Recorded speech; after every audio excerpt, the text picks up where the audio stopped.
Jerome Powell's under pressure to resign, but this isn't coming from Trump. Some of our favorites are starting to dip even lower. We're getting into the buy zone, everyone.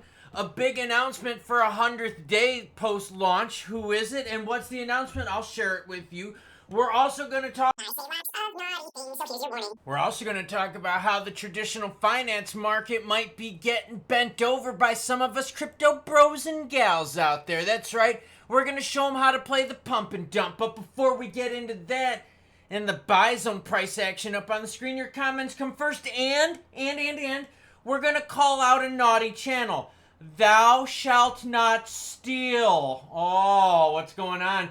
Kevin DeVries starts us off, says, Klaus, you should be playing for the White Sox. I got my Sox hat on. They got swept by Los Cardinals. That sucked. You're always hitting home runs. News, good, bad, happy, or sad. Well, thank you. I appreciate that. Earlier today, I shared a comment from I Hate You. It says, hey, Klaus, there's a channel called Prophetic Insight who stole your thumbnail for one of your recent videos. What, girlfriend? Yeah, so there's a channel out there. Dude's got a religious slant to it called Prophetic Insight. He did a video called X Payments launching imminently. And it has a picture of Elon Musk and X Payments. And I was like, yo, that looks familiar. Why? Because I did that video yesterday. Oh, dude. Come on, man. You're like trying to preach on about Jesus and God. And one of the 10 commandments is thou shalt not steal. How about thou shalt not steal my thumbs? But that's basically because you're a piece of shit that can't come up with your own stuff. So imitation is the best form of flattery. Too bad you can't copy my style, loser. Bitcoin sitting at 103,672. ETH is 2481. XRP at 212. Well, guess what, everyone? I think we're getting into the buy zone. Circle stock. Woo. Are us crypto bros and gals going to show these traditional finance players what a pump and dump is all about? Because you can't tell me that this thing is going to keep on roaring. Circle stock rockets 540%. Kathy Wood says we've just begun. Yo, it's way, way higher than 540%. Now, why would Kathy Woods be saying, oh, this is high? Because she owns a bunch of it, so of course she's going to pump her own bags, along with Jeremy Allaire, who makes money on this action. You know, the CEO of Circle.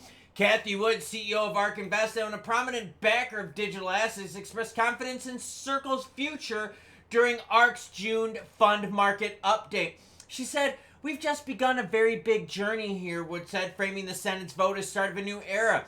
Circle's Jeremy Allaire hailed the Senate's decision as history being made. I get it. Here's Jeremy Allaire's post. History is being made as the U.S. Senate passes the Genius Act one step closer. Blah, blah, blah, blah, blah, blah, blah. But, do you think what's going to happen is that the crypto bros and gals are going to play a little buy the rumor, sell the news, and they're going to dump on the traditional finance people in the stock market? Because you know for a freaking fact that crypto works and buy the rumor, sell the news, that we front run that crap, and as soon as that stablecoin bill gets signed by Trump, people are going to dump it. What do you think? Come on. This thing can't keep rocketing up the way it is. And you know how crypto stuff is. So this is like the first kind of foray of like crypto in traditional finances. Yeah, you've got the exchanges out there, but that's kind of like the picks and shovels part of it. Stablecoins is like the first foray of crypto in traditional finance. So are a lot of these players gonna get wrecked by Circle and the stock going absolutely bonkers? Because look, let's zoom out a little bit. We started at $31 and we are now at $245. Yo, you're at like 8x on that action, and you're telling me that that's going to keep going? Or do you think that bubble's gonna pop? Picoin price bounces. Team drops epic 100th day update. Who writes this shit? 100th day epic price coin bounces. Picoin price bounces. Here's their chart. Do you see any bounce in that chart? No, I think people just write these headlines so they sound like, oh, we're giving you hopium. Actually, that's what this is. This is a total hopium thing. It's just crap. I just wanted to share it with you because some of these articles here are total BS, and I take the time scrubbing through them so that you don't get caught with the stupid stuff. Here's their chart. That's their all-time chart. Here's their 1 month chart. Do you see a price bounce in there? No, you don't. Okay, I'm not going to waste your time. All right, let's talk about Powell. More pressure on Powell on getting the F out. Look, he's not going to get the F out. He's not. He's going to ride this out till his term is done in 2026. But now you got more players calling for him to leave. It's not just Trumpito. We got others. FHFA director calls for Fed chair to resign. Powell is doing a great injustice to this country. Ugh. Federal Housing Finance Agency Director William Pulte is calling for the Federal Reserve System Board Governor Jerome Powell to resign. Here's why. President Trump has crushed inflation. Federal Jerome Powell needs to lower interest rates today. The European Central Bank has lowered rates. Canada's lowered rates. Everyone's freaking lowered rates except for us. Los Estados Unidos. Yeah, I'm getting my Spanish ready because I'm traveling again. Yeah. He says, and if Chairman Powell needs to resign immediately, Fannie Mae and Freddie Mac can help so many more Americans if Powell just do her job and lower rates. Essentially saying, look, we can help out with the mortgage and debt crisis if we get rates down. But again, Powell won't. And when we did the live stream regarding it, Powell was lying to us left and right. And Powell even said, look, because of Israel and Iran, we can't lower rates. Because of inflation, we can't lower rates. Because of that, we can't. Well, what if you lower rates and then inflation goes up? You could always raise rates, you dumbass. It's not like you're stuck in concrete and can't move. You could be flexible, you frickin' turtle. Oh, it's frustrating. Either way, you got more players calling for Powell to leave, but look, he's going to be defiant.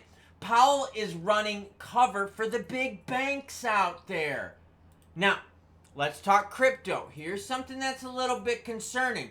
We got some softness across the board. Softness in Bitcoin, softness in Solana, softness in XRP. A lot of our favorites out there are starting to get pretty low in price. Now, XRP specifically, I wanted to share something with you. We're going to have to go to the old candlestick-a-ronies. And why? Look at this. Okay, check it out. We always talk sub $2 XRP, and we've also talked about people stacking at 208 because that's kind of the lowest we've seen for a while. We're getting darn freaking close. Here's the thing, all right? A lot of the support for XRP has been lows of like 208. We're pennies away from that. We push through that. We have a flare up this weekend, something with Israel or something, you know, Russia, something like that. Yo, it's going to push us into that sub $2 zone. Bitcoin has been struggling here as of late. With Jerome Powell and the Fed basically saying, look, we're going to keep rates higher for longer. We might not give you 2 rate cuts for this year. Oh, crap. Bitcoin is struggling. In fact, look, go to the candlesticks on here and you're going to see exactly what I'm talking about. Yeah, we try to touch those all-time highs and then we push back down. Yeah, you see what I'm saying? So if Bitcoin is struggling at those highs, and if we start pushing back down closer to that 100,000 mark, which we're about 3.5% away from, that could pull the whole market with it. Now, let's keep going forward with this. We talked about Crcl, right? Now everyone out there is trying to pump Crcl. And we know crypto is a lot of pumps and dumps, playing the dips and tips, right? Think of all the crypto pricing out there. Nothing ever stays up, right? It always pumps and dumps. Now, if the players are going to do that with Crcl, could you imagine what's going to happen to the rest of the crypto market, right? So are we setting ourselves up for some major buy zone action, some pumps and dumps? What about stealing thumbnails? Well, I mean, I know. It's just fucking laziness from some people. But for real, we're starting to get buy zone. We talked about buy zone for HBAR fans out there. Yeah, we're getting close to going all the way back to like December price action for HBAR. So we're starting to really reel that clock back. Piecoin fans, look, you're like the lowest ever. I mean, like, you're like really, I mean, like we can't like go, you're like bad girlfriend, like really bad. And some of our other favorites out there, look at XLM. This is another one that's just getting absolutely bombed out right now where we're pushing lower in those. Here, look, let's go to the candlesticks on there. Look at this. We're getting to the point where XLM now is just pennies away from the April 7th low of 20 cents. You get to that, we're starting to roll all the way back then to November pricing. So our support that we have for a lot of these, we're getting darn close to breaching that.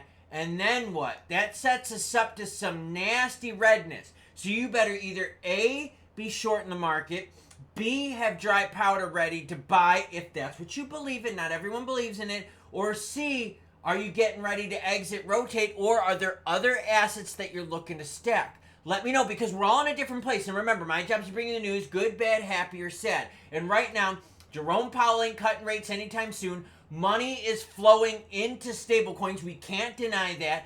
Bitcoin is struggling right now. The world is a freaking tinderbox. And if we get another flare-up between Israel and Iran, that could be the catalyst to push us all into the buy zone. Even look at ADA right now. 57.7. Everyone, we are in some trouble right now. In fact, let's do that. Let's go to that ADA chart because we haven't looked at that for a while. Look at the ADA chart, right? We're going to go to those candlestick-aronies and look what happens here. Yeah, we're not far away from that either. Look at this. We're at 57 cents. Last time we got to some lows, here you go. 51 cent on that candlestick. Then you go back to 57. We're not far at all. 15% on that, and then we would be eroding all the way back to November prices. Floors eroding. XRP, probably the most stable floor out of the group. XRP to breach $2. Look, we're 5% or so away from that. I feel very confident with XRP maintaining that $2 support. Even if we were to breach it, we've seen time and time again, when it happens, it pumps back through. But still, these markets are showing softness, and Crcl might be leading the way, but remember, crypto, everyone, has been pumps and dumps. So everyone always talked about Tether being the black swan event, but what if it's the Crcl stock that sets it all off in motion? I mean, think about that. Can this thing just keep roaring the way it is? And if so, what's the magic number where all the players are like, yo, we can't keep getting this greedy. We're going to have to start selling. And then everyone starts taking their profit-aronies. And then all of a sudden, what? Yeah, it starts waterfalling. And then it starts bleeding out to everyone else that got into it. And then, you get my point. Or does Crcl just keep on roaring like a freight train out of control, right? I don't know. I mean, we'll see what happens. Either way, you can tell right now the attention has slid into stablecoins. You can tell that that's where the attention is in terms of regs right now. That's where the attention is with all the market players. All they're doing is talking stablecoins. And you can tell that's where the attention is in the trading market right now. The volume is leaning towards stablecoins. Even Bitcoin is struggling right now to hold price. Some of our favorite alts right there are touching recent lows, like near-term lows, like lows that we haven't seen in the last 3+ months. And like I said, we're one news event away from all of a sudden what? Going back to November and December lows. Yeah. So going back to 6-7 month ago lows. So I don't know. You just got to be ready. Have your mini ready, everyone. Yeah, that's right. Have your money ready. Have your plans ready. Just be careful out there. Know what targets you want to get into. Don't be emotional about this stuff. And just be prepared. Seriously, just be prepared. Volatility is going to be the menu for every day in the crypto market. Volatility rules the roost, and we've been used to it. It's pumps and dumps in crypto, right? Well, maybe traditional finance in the stock market is going to learn about pumps and dumps with Crcl stock, or is it going to keep roaring? I don't know. I just know that the stocks are going to keep sucking. I've been a fan my whole life, ever since I was a little Klaus, like a little Santa Claus. I'm still going to remain to be a Sox fan. The Cardinals swept them. That sucks. Whatever. I don't know. Either way, choo-choo what? Choo-choo pis nachos. Los Estados Unidos.